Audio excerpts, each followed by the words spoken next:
So the next session, last session of the day, last but certainly not least, will be kind of a slightly more future forward-looking presentation related to the MIPI security specification, which is currently under development. And we're going to learn how the security framework protects automotive SerDes applications from security risks. So without further ado, I'll hand over to Rick to take it away. Okay, thanks, Ian. So we've been working on this security set of security specifications for about the last 18 months. I hope to give a pretty decent overview of some of the goals, and in particular, some of the kind of distinctive features that MIPI is trying to put into its security for its mainly the CSI and DSI2 protocols. So overview. So we'll give a very high level introduction to what we mean by security and what it means to MIPI, with focus on camera and display. We're going to look at some of the key system and security requirements. An important point is that in the development of these specs, we're trying to kind of maintain a separation, but yet a coupling between system issues. Which protocols, which number of lanes, which physical layers, and then the kind of if you like, the hardcore security requirements, which are, where the real security, folks come in. We're going to talk a little bit about the solution details, what the security protocols look like, what they do, and then summarize. Okay, introduction to MIPI security. So, again, kind of big picture. We have sensors, cameras, and we have displays. And then in the center, there's a number of ECUs that are driven by SoCs, typically one or more SoCs. In between, there are bridges. These are well known in the SerDes world for 10 years or so. And the primary reason for SerDes is because the conventional interfaces, C-PHY, D-PHY, DisplayPort, etc., I2C, I3C, they don't work over distances that exceed 10 to 30 centimeters, whereas in cars you need 10 meters or 15 meters, that sort of thing. So the goal of the security work in MIPI, and this will be a focus point today, is it's really tied to the application or the protocol. So the key protocols that MIPI, and including working with Visa, are involved in are the CSI2, the DSI2, as well as the Visa DisplayPort. And essentially, the framework that we set up is that CSI, DSI, and DisplayPort are carried over the long reach A-PHY. Some of the elements of security we'll talk about in a minute, but they include functional safety, also support for HDCP for premium content. Interestingly, on the very edges, in some cases you'll hear what we refer to as end-to-end, and we'll talk about that. So let's define security. There's essentially kind of three steps. The first step is fundamentally you need to authenticate. So what do we mean by authentication? If you look in the diagram, you have a number of sensors, you have a number of displays, you have an SoC, and you have bridges. So what we introduced before. The goal of authentication is essentially to trust the component. So imagine, the old analogy of a printer cartridge. You buy it; it's been pre-authorized for purchase at some agent, and you plug it in, and it takes some time to authenticate, and then there's trust established, so the printer can go ahead and use that cartridge. So in some kind of loose sense, cartridge is as a camera. So after you've authenticated the device, and in some cases, and MIPI supports mutual authentication, so the device would authenticate the SoC and vice versa. So once trust is established, there are two fundamental things you do. More importantly, you do message authentication, which essentially validates that the data in motion or the data transitioning the whole network isn't modified. And then optionally, you can encrypt the data to provide, a form of, content protection, which is essentially what HDCP is. So think authentication and then integrity and optionally confidentiality. So essentially MIPI is trying to, work within this paradigm, the three, think of the CIA analogy. First read backwards, you authenticate, then you integrity protect, and you apply confidentiality. And we're trying to do this from the application level, as I hope to, describe in more detail. This is a standard stack up that MIPI has created. Essentially from the physical layer to the link layer and up all the way to the application layer. By application layer, essentially it's the pixels, pixels that are sourced in a camera sensor, and then ultimately, hit the SoC, and vice versa, SoC up to the display. The functional safety specification in MIPI is complete, has been complete for quite some time. And the focus of this work is essentially to build upon that and add the security features. Again, the security is, considered end-to-end. We'll talk about that. The security work for camera in particular has two specifications. One is called the camera service extensions. Think of these as an update to CSI2, and then a broad MIPI security specification, which is also used by DSI2. We may mention this again later, but the idea is that we'll be finished with these specifications, CSE and the MIPI security specification, around the middle to third quarter of next year. Okay, look at some of the system requirements and security requirements. Maybe this will focus on sensors. There may be another opportunity to talk more specifically about displays as it relates to DSI2 and DisplayPort. So some of the system configuration, some of the system aspects are on the left-hand side. We need to support flexible topologies. We need to support unicast, multicast streams. We have to support multiple sensors talking to one or more SoCs. The notion of aggregation and disaggregation, typically through bridge chips. It must work with and without bridge chips. There needs to be flexibility, essentially to support, the ecosystem of different providers to that ecosystem. Some vendors support CFI, others support DFI. There needs to be a translation from a sensor that might put a one trio of CFI to an SoC that only supports DFI. So this kind of flexibility is built in, and it's essentially serviced by those protocol adaptation layers. I2C and I3C flexibility, even SPI and Ethernet are carried. So the main idea is from a system integration perspective, it fits within the current ecosystem of essentially mobile chips that are being migrated into automotive. Security must be application based. By that we mean that it's fundamentally tied to the protocol, CSI, DSI. We also mentioned later that we're working, MIPI and Visa have a liaison to try and do the same thing on the DisplayPort protocol. There's a need for a highly granular set of security options. It's not like a flat security where every packet is treated with the same security association, we call it. On a per virtual channel basis in a camera, there are numerous modes of operation. Well, there's a diagram shown later. Data protection could be applied on a pixel basis, on a per message basis, on a frame basis. There's the opportunity to provide full integrity or partial integrity. We'll talk about that. And then also we've identified or are identifying an entire suite of algorithm options that are suitable for high, low tier components, sensors, mainly sensors.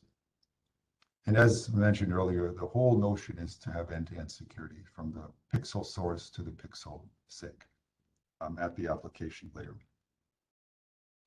So we refer to this picture, we spent a lot of time trying to figure out how do we describe a general framework. We've come up with this framework, this 1 to 5 model. The 1 to 5 are the different components. On the left-hand side, there's the controller or the SoC. On the right-hand side is the target, which is either the sensor or the TCON DDIC. In the middle, there are bridges. There's a forwarding element in the center, not so much specifically for extending the reach, the physical reach beyond the 10, 15 meters. It's really for the aggregation or multicast kind of functions. And on the bottom, we illustrate that, the system and the security must operate with any combination of these components. On the top one, we have 1 and 5 only, so we refer to that as a 1-5 model. When both bridges are present, it's a 1, 2, 4, 5, and etc. Perhaps the most common, scenario, might be the 1, 4, 5 model, where it's the 1, 2, 5 model, the very low, the last row, where the sensor may integrate the AFI and the data protection, whereas the SoCs may rely on a bridge. So this is the 1 to 5 model. We're going to talk a little bit more, but this was the baseline kind of set of system aspects. Let's talk a little bit about some of the details. So we have the 1 to 5 model, and again, the goal is to have end-to-end protection. By end-to-end is typically meant 1 to 5. So the intermediate entities 2, 3, 4 essentially can do nothing as relates to security. However, if the number 1 and 5 are unable to support security, then that function can be moved onto components 2 and 4. As usual, there's in-band security. There's 2 modes of that, SEP, FSED, we'll talk about that. And then there's sideband security. Sideband security is primarily for cameras that rely on I2C control. And when we get to doing the similar function, security function with Visa, they have a DPox line which would need to be protected. And we're hoping that model, will extend. In terms of the data protection methods, SEP is a service extension packet. So imagine a CSI2 packet that's protected with SEP. This is message-based. In other words, it protects individual CSI or DSI messages. Again, it could be end-to-end, could be link-based. I'm not going to spend too much time with link-based because our focus is on end-to-end. FSED is a purely frame-based data protection elements. So imagine a 4K image. Essentially, the data protection would be applied on a frame basis, whereas the previous one, SEP, is with more computing work. You can essentially protect every message, and there are some pros and cons, depending on the application. As far as I2C or a camera control interface, we've defined this as enhanced safety and security (CCI). This is again kind of transaction-based or message-based. So essentially, this kind of gives a framework of the in-band security as well as the out-of-band or sideband security. And again, there's flexibility, and as we mentioned earlier, from a system perspective, the controller, the 1-2 interface might be in the display case. The 1-2 interface might be DSI2, but the end input to the target number 5 may be a display port, and vice versa. If it's a camera scenario, number 5 may put out C5, but number 1 may only accept D5. And then the number of lanes may change, etc. And these are supported within the within the framework. A little bit more detail. This is, we call the framework 1 to 5, ABC 0 to 6, and let me walk through those 3 kind of dimensions. If you look at the layering from bottom to top, we have the data security services. That's kind of like the meat and potatoes. That does the encryption. It does the message authentication. It needs keys. It needs secure sessions established, and that's done by the layer above it, the B layer, which we call System Security Management, SSM.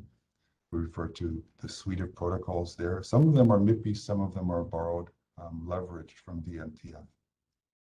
And then above it is a provisioning phase where essentially, a couple ways of doing it, but essentially the OEM or the integrator would essentially push certificates or shared keys down. And then, the handshake occurs and the secure sessions are set up. So kind of big picture, we understand, you know, the 1 to 5 components. We have the 3 layers ABC. MIPI's only current thinking is that we would only specify A level and B level. C level we'll leave open. We're imagining some kind of API between B and C. So that's kind of the, you know, the makeup of the framework. Again, you know, from a top-down perspective, and this is where the 0 to 6, these are the steps involved. 0, the integrator provides the authentication credentials. And then there's a series of steps that set up the handshake. You know, different scenario, but somewhat similar to HTTP, how it distributes keys. First sets up a secure session and then distributes keys that are used in the A layer down below. If you're more familiar with Ethernet, there's a particular authentication protocol, and then the meat and potatoes on the bottom, if you like, you know, operates the MACsec protocol. The MIPI chose the handshake protocol from DMTF. It's the SPDM protocol, and has supplemented to you know, to meet, you know, the particular MIPI requirements. A good analogy is that MIPI Security chose the TLS model for setting up secure sessions, which is essentially, you know, done, you know, in every web browser. So this is kind of the big picture. We're working on primarily levels A and B. We're spending quite a lot of time going through the operational steps, so the 0 to 6 end of things, in order to kind of improve kind of understanding. This is the first time that there's been a standard for end-to-end security for SerDes implementations. So we're trying to be very careful with, you know, with how we kind of, you know, imagine the system. Okay, this is a little bit more detail on the SSM suite. I'm not going to go through all of it. And a very important point is the first one, which is its controller-driven communications. This is very reminiscent of a mobile architecture. Essentially, there's one, you know, in mobile speak, there's an AP, application processor, that typically is in charge of and responsive to all other components, kind of like a hub and spoke model. So that's kind of the baseline assumption here, that there's one controller and it communicates directly or indirectly through bridges, you know, with the targets, sensors and displays. There's a handshake that's set up, initiated by the controller using the authentication keys from the C layer. And then after the handshake is complete, and there are secure sessions set up between components, in other words, a secure session between 1 and 2, 1 and 3, 1 and 4, 1 and 5, in addition to secure sessions set up between any 2 components that talk to each other. So essentially, that's kind of a centralized, you know, point. It's not to say that there's only one controller available in the model. You know, we'll talk about some of the topology options next. Before we get to the topology, we wanted to clarify a little bit about some of the discussions surrounding link-based versus application-based security. Both of these are well understood in the industry. You can see that in the link-based layer 2, essentially it operates at the link layer and encompasses the PHY. So if you imagine this OSI layer stack, you can imagine that the right-hand side differs from the left-hand side in that the end-to-end, which is common to both left and right, essentially extends in the right up to the application protocol, layer 7, if you like. So essentially, it provides protection from CSI2 source to CSI2 sink. So in this case, from the camera, you know, to the SoC. In the link-based security, of course, this is very well understood for many devices. Obviously, whenever you're in a local area network, you'll use MACsec, and this is a great protocol. It's well proven, works great. If you do want to support particular application level security, then you need another protocol, whether it's IPsec or TLS. So both of these security methods are or can be end-to-end. It's just a question of how high up the OSI stack they reach. Okay, topologies. So we have two SoCs on the left. We have two cameras on the right. You can see that the upper right camera will, in the thick black line, will send its data into a bridge. The bridge will split or multicast two different bridges on the other end, and then they go to two different SoCs. On the lower right, the lower camera sends it essentially to the lower SoC. That's a unicast. In terms of security configuration, you need one kind of central root of trust. In the picture, we assume it's the upper left controller. SSMC is, as shown in the bottom, is System Security Management Controller, so management controller target. We're trying to use the same terminology that MIPI is adopting in other specs. So the root of trust, the nominal root of trust, SSMC 1A, would distribute keys and other things essentially to all the components, including the second SoC. So this topology in the model, security model, supports unicast, multicast, multiple SoCs, multiple cameras, multiple displays, daisy chain displays. So essentially all the things that you would want to support from a system integrator perspective. And again, on the upper part of the portion, you can see that this is a 1, 2, 4, 5 model with both bridges present. In the T bridge number 4, there's an aggregation function, and that allows fewer numbers of bridges on the kind of the camera side of things. So this is more of a topology view. In terms of complexity and cost scalability, so the sensor manufacturers in our security meetings have clearly identified a need to try and scale the amount of security processing that occurs, in the sensor. Similarly, on the SoC side. So as an example, you can see that the upper example, and what we call MAC mode 1, applies data protection on a per message basis. So imagine every CSI2 packet. And then similarly, there's a one MAC that's computed and then transmitted on each line or on each message. And then as you go further down, what we call MAC mode 1.5 is a per multi-message. So imagine accumulating the MAC over multiple messages. And then it continues throughout the frame. So multi-message per multi-message. And the implication, of course, is that you're sending fewer MACs in the frame. The third one is a per frame MAC, where essentially the MAC engine will accept all SEP messages in the frame. The very last one is a relatively new one, which is essentially, it doesn't operate on messages, it operates on pixels. And this is the most end-to-end, if you like. In some sense, it operates above the CSC or above the CSI2 layer. There is no CSI2 involved in it, it's just the raw pixels.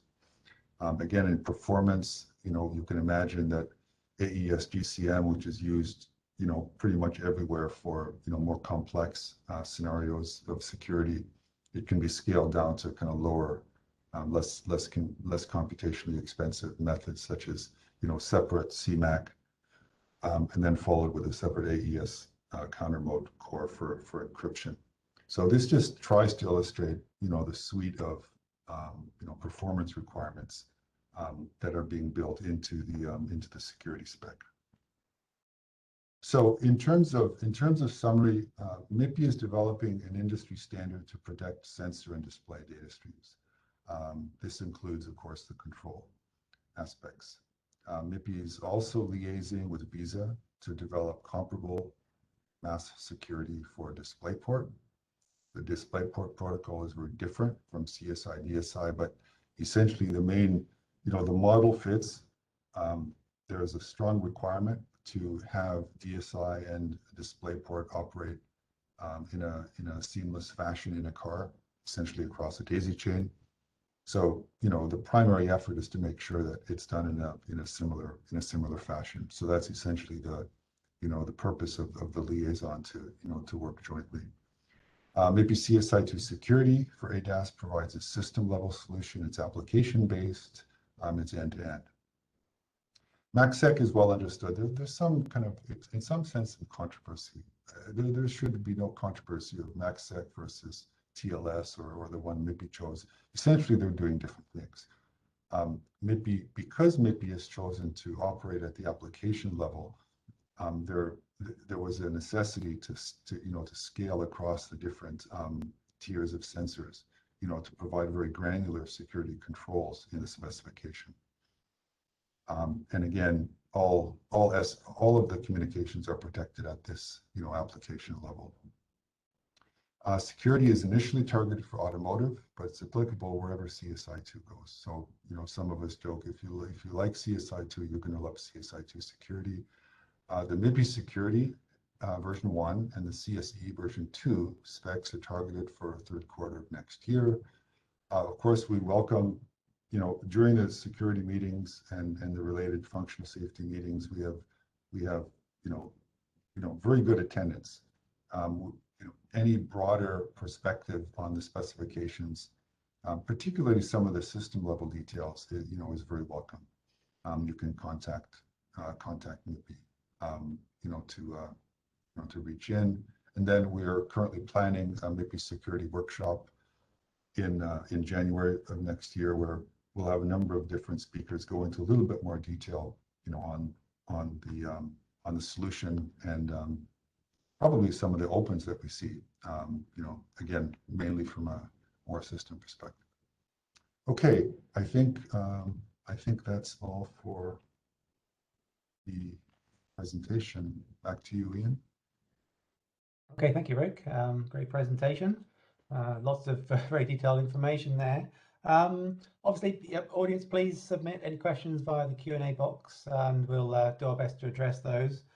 Just a quick one, perhaps to get us started. Rick, you mentioned link layer security versus application layer security, and I just wondered if you could perhaps expand on the pros and cons of each of these approaches and why MIPI is perhaps focused on the application layer.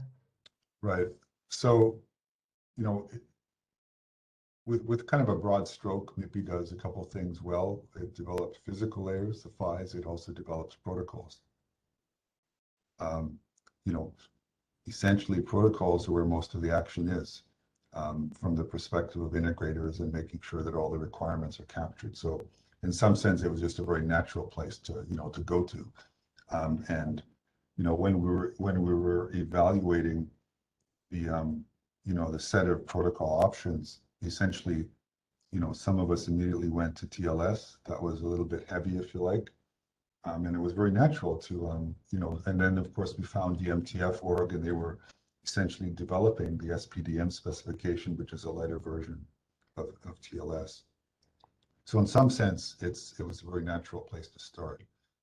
And of course, by application based, it covers any physical layer underneath.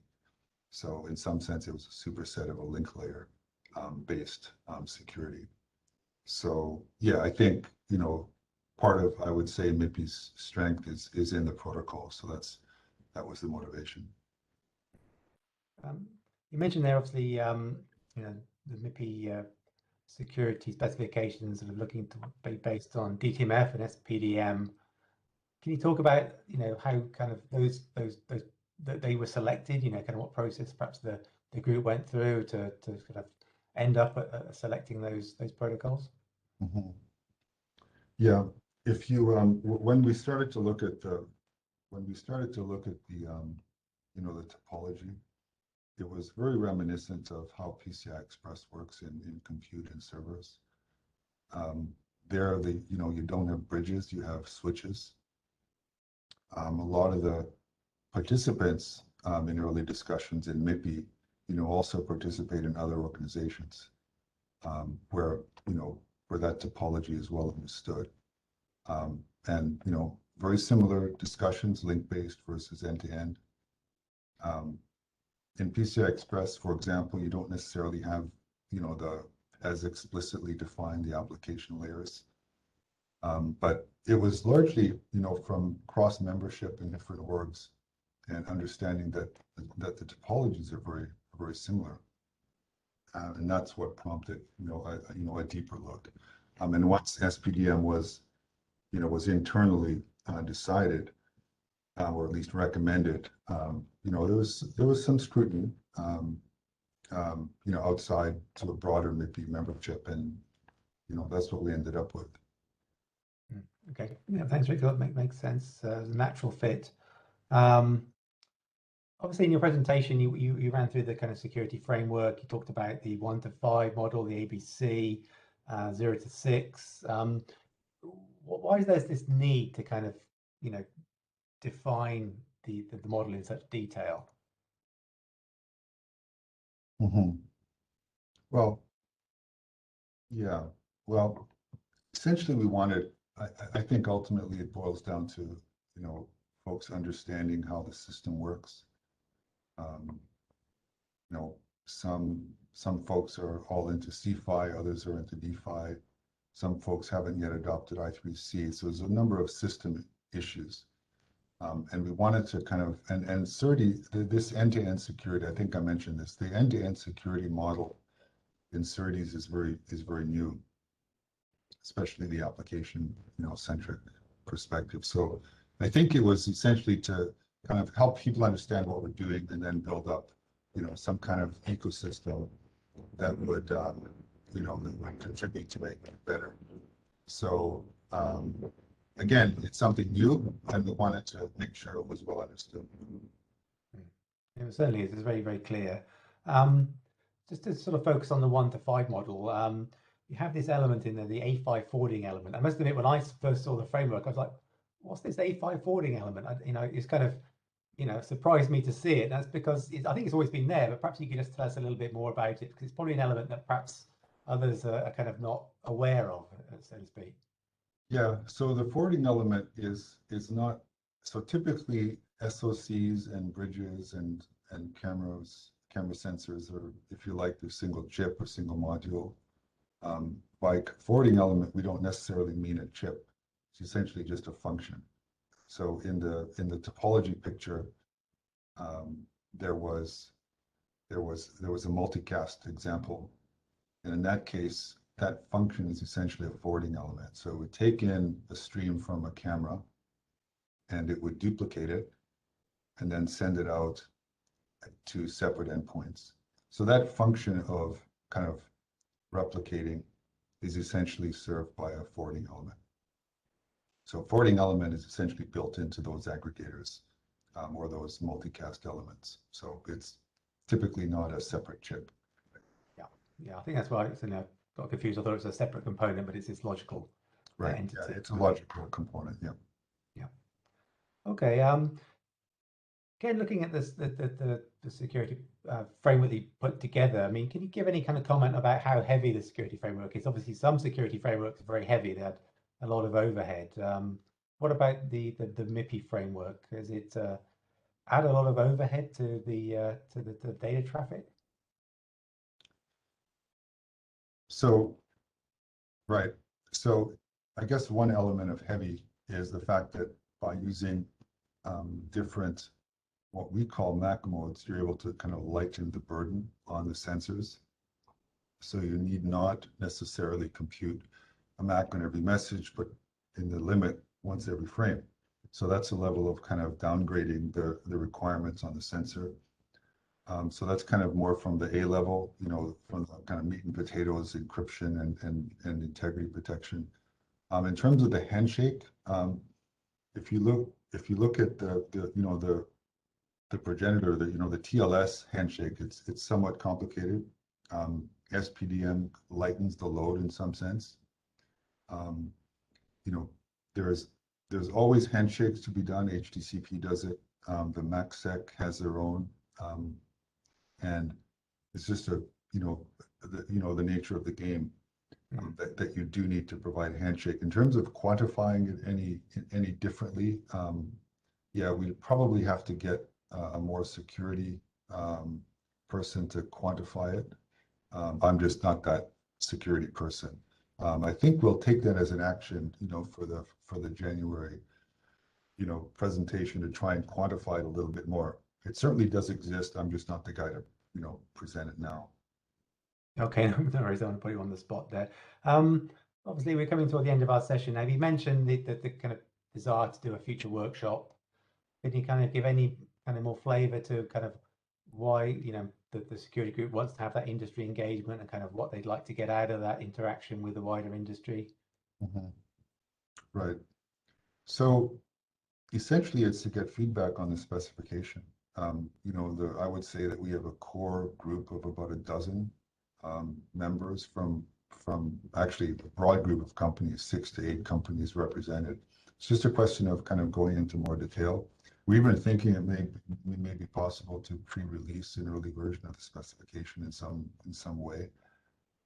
So it's essentially to give exposure in more detail than these kind of fluffy PowerPoints. It's to present more detail and get feedback. Okay, Rick. Okay, there are no last questions from the audience. I think we can probably wrap up this session, Rick. So all I can do is thank you once again for your presentation, and thank you again for answering those questions. And obviously, if people are looking for more information, perhaps that's the last question. If people want more information, how do you recommend they engage and find that, Rick? So I think it was in the last slide. There was some reference. I think it was admin@mipi.org. I forget what it is. Admin@mipi.org for more information. I mean, feel free to, to also reach out to myself or Phil Hawks, we're the co-chair of the security work group, and we'll be happy to kind of absorb it and do the right thing with it. Okay, thank you. Okay, so we can close down this session, and it's probably up to me now just to kind of wrap up for the day. So I've got some observations written down here. What struck me throughout today's workshop is how much work MIPI has done in the automotive space. Everything you've seen today has kind of been the product of several years worth of hard work by numerous working groups within MIPI. So I hope you can appreciate how much work's gone into getting to this point today. Second point of note here is how MIPI with the MAS framework provides a full stack solution for the automotive market, particularly for camera and display applications. I think that's really sort of key attribute that MIPI brings to the automotive industry is the fact that we've got all the bases covered. You can see that right from the physical layer, the link layers, the adaptation layers, the higher level protocol layers, the control interfaces. It's all there, and therefore should provide a very compelling solution, end-to-end solution for automotive applications. Another key point I observed today is that MIPI is reusing a lot of specifications in its automotive framework. The camera specification CSI 2, the display specification DSI 2, and all the sort of companion specifications that go along those with those specifications are largely being taken from the mobile industry and reapplied to the automotive industry. That obviously brings tremendous economies of scale with it, not having to reinvent the wheel, and really the MAS framework really just fills in the key gaps around, again, functional safety, security the automotive market wants. So I hope that was a clear message coming through in our workshop today. Obviously, we mentioned functional safety and security throughout the day. Hope it's very clear that we've done our utmost to make sure the MIPI specifications, the MAS framework satisfies the most stringent functional safety requirements and in the near future security requirements. Hopefully, you've also taken away that MIPI supports our developers with application notes. You saw the presentation from Raj on the A5 system model. You also saw the presentation from Ash talking about the test suites that MIPI produces. They're all really important, valuable tools to help implementers of our specifications. So hopefully you've taken away that information today. In terms of how to find out more, obviously we have a MAS white paper, and I'm just going to literally post into the chat window the link to the MAS white paper. Obviously that a high-level document, you know, it's quite a quick read, just 25 pages, but really brings all we've discussed together, all we've discussed today together into one place. So if you're kind of unsure about how the MAS suite of specifications fit together, please download the white paper. It will explain it all. Then come back to the most sort of practical measures today. Obviously, we've run all of our sessions live today, but we'll get the recordings posted onto our YouTube channel ASAP. You can already download all the presentation material from the MIPI website. If you look under our Knowledge Center, you'll find all the presentation material. Rick just said, you know, please reach out to us. We're a very approachable group of people, and we will do our utmost to respond to you. You can use the admin@mipi.org email address. That'll come through to myself and my colleagues here at MIPI, and we'll respond back to you. But feel free to reach out to any of the speakers today as well. And I suppose the final note, we've got more to come in 2022. It doesn't just stop here. This is really just kind of the first base with regard to MAS. 2022, very early in 2022, in January, we'll be releasing A-PHY 1.1. Rick mentioned the security outreach. We'll be having a workshop on the security specifications again in January, February, and we'll also be opening up to input from the wider industry and to the future releases of the A-PHY specifications. So again, keep an eye open for that. We'll be organizing a workshop on the future of A-PHY and looking to capture the next requirements for that specification. Okay, I think that's probably enough from me and probably enough for today. Hope you've enjoyed it, and thank you to all our speakers today for their wonderful presentations, for taking the time also to answer so many questions, and obviously thanks also to the team here at MIPI that made this possible today. It's a tremendous effort to bring this all together and run it as this one smooth package. So thanks to the rest of the MIPI team for doing that. And most importantly, of course, thank you to all of our attendees for taking the time to tune in and listen to our sessions today. Okay, that's it, I think. Thanks a lot. Goodbye.